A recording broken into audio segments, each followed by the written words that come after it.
उद्धव ठाकरे आणि राज ठाकरे यांच्यामध्ये पुन्हा एकदा भेट होतीये। उद्धव ठाकरे राज ठाकरेंच्या भेटीसाठी त्यांच्या शिवतीर्थ या निवासस्थानी गेलेले आहेत। महापालिका निवडणुकीसंदर्भात दोन्ही भावांमध्ये थेट चर्चा होत असल्याची माहिती आणि एका तासाहून अधिक काळ या भेटीला झालेला आहे। जागा वाटपाचा फॉर्म्युला, जागा वाटपासंदर्भात या बैठकीमध्ये या भेटीमध्ये चर्चा होत असल्याची माहिती आहे।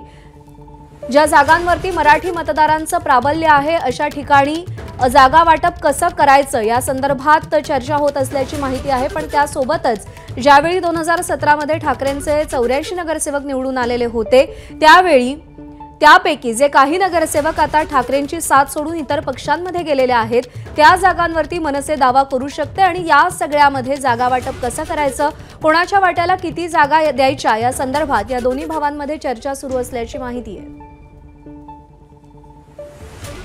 वेदांत नेब आपले प्रतिनिधी आपल्याला या भेटी संदर्भात अधिक अपडेट देतील। वेदांत, एक तासाहून अधिक काळ झालेला आहे भेट सुरू होऊन, नवीन नवीन राजकीय समीकरणांची चर्चा तर सुरू आहेत, जागा वाटपाची चर्चा सुरू आहेत।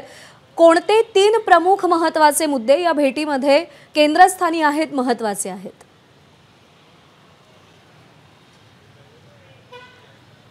पहिला मुद्दा प्रज्ञा बघितला तर जागा वाटप कशा पद्धतीने सुलभ होईल, कुठल्याही प्रकारचा तिढा निर्माण होऊ नये किंवा मग पेच जर निर्माण झाला तर 2 प्रमुख नेते कशा प्रकारे सोडवतील या सगळ्या संदर्भात चर्चा या भेटीमध्ये होऊ शकते। कारण प्राथमिक चर्चा म्हणजे एक तर कोणत्या महापालिका आपण युती म्हणून मध्ये लढवायच्या, तर अर्थातच मुंबई, ठाणे, कल्याण, डोंबिवली, नाशिक आणि पुणे या 5 महापालिका ठाकरे बंधू युतीमध्ये लढवणार असल्याचं स्पष्ट झालेलं आहे।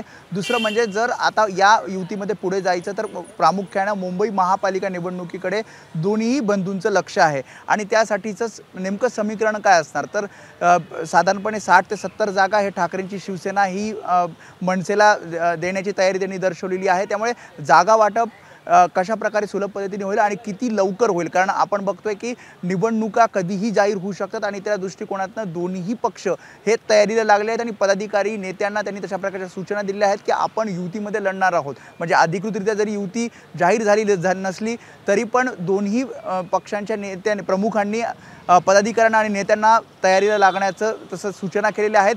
दुसरा महत्त्वाचा मुद्दा म्हणजे महाविकास आघाडी मध्ये मनसेला घेण्यासंदर्भातला आणि या संदर्भात सुद्धा उद्धव ठाकरे शरद पवार प्रयत्न करत आहेत। राज ठाकरेंची नेमकी भूमिका सुद्धा उद्धव ठाकरे आज समजून घेतील, कारण जर मुंबई काँग्रेस स्वबळावर जात असेल तर मग नेमकं पुढे काय करायचं, कारण मुंबई काँग्रेस फक्त मुंबई महापालिकेचा विचार करता काँग्रेस स्वबळावर लढणार आहे। मात्र जी माहिती सूत्रांकडून मिळते ठाणे असेल किंवा इतर ज्या महापालिका असतील त्या ठिकाणी काँग्रेस हे म्हणजे महाविकास आघाडीसोबत प्लस मनसेसोबत एकत्रित लढण्यास तयार असल्याचंही कळतंय। त्यामुळे या 5 महापालिकांचा विचार करता वेगवेगळ्या ठिकाणी वेगवेगळं समीकरण असणार आहे आणि त्या दृष्टिकोनातून ठाकरे बंधूंची युती कशी पुढे जाणार यावर चर्चा सुरू आहे। आणि तिसरा महत्त्वाचा मुद्दा अर्थातच मतदार याद्यातील घोळ आहे, कारण वारंवार ठाकरे बंधू आणि महाविकास आघाडीतील मोठे नेते आवाज उठवत आहेत। दुबार मतदार ज्या प्रकारे लाखोच्या संख्येनं मिळतात फक्त मुंबईतच नाही तर मग नवी मुंबई असेल, ठाणे असेल, इतर ठिकाणी सुद्धा, आणि त्यामुळे पुढची भूमिका नेमकी आपण काय घ्यायची किंवा राज्य निवडणूक आयोगाकडे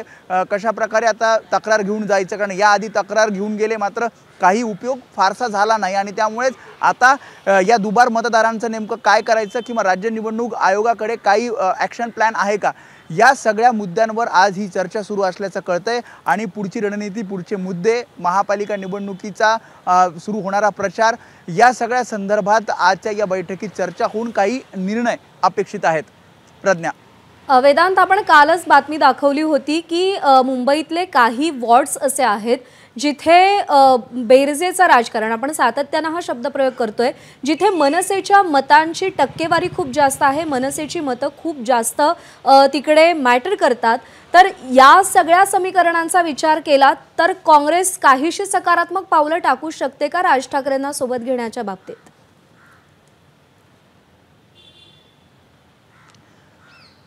इच्छुक उमेदवार हे काँग्रेसकडे अधिक आहेत आणि ज्या प्रकारे आपण आतापर्यंत जर काँग्रेसनी ज्या प्रकारे मुंबई महापालिका निवडणूक लढवली आहे त्यामुळे त्यांनी स्वबळावर निवडणूक लढवण्याकडे जास्त कल दिसतोय, कारण ही स्थानिक पातळीवरची निवडणूक आहे आणि त्यामुळे इच्छुक उमेदवाराला या महापालिका निवडणुकीच्या दृष्टिकोनातून तयारी करता यावी, त्याला सुद्धा या निवडणुकीमध्ये उभं राहता यावं यासाठीचा प्रयत्न काँग्रेस पक्षाकडनं केला जातोय।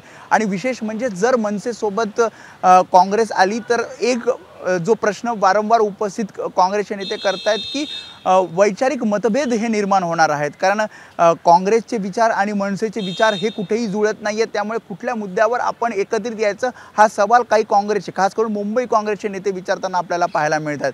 उत्तर भारतीय मताचं विभाजन होऊ शकतं, उत्तर भारतीय मतं ही दूर जाऊ शकतात जर मनसेसोबत आपण गेलो तर, ही भीतीसुद्धा मुंबई काँग्रेसच्या काही नेत्यांना आहे।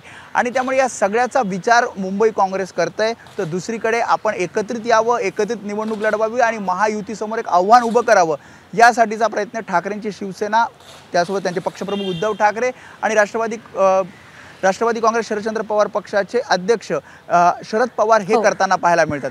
त्यामुळे जसं तू म्हणालीस की असे 22 वॉर्ड, आपण काही संख्या बघितल्या की 22 वॉर्ड असे आहेत जिथे BJP प्लस शिंदे शिवसेना आणि दुसरीकडे आपण बघितलं तर काँग्रेस प्लस शिवसेना उद्धव बाळासाहेब ठाकरे पक्ष यांचे जर आपण आकडेवारी विधानसभा निवडणूक 2024 बरोबर आहे, ही सगळी आकडेवारी आता आगामी काळामध्ये अत्यंत महत्त्वाची असणार आहे। पण प्रत्येक पक्ष त्या आकडेवारीचा किती सखोल विचार करतो यावर सुद्धा नवीन समीकरणं कशी आणि काय उदयाला येणार हे पाहणं महत्त्वाचं आहे। वेदांत, या भेटीकडे लक्ष असेल, अपडेट जाणून घेत राहू तुझ्याकडून तुर्तास। एबीपी माझा, उघडा डोळे बघा नीट।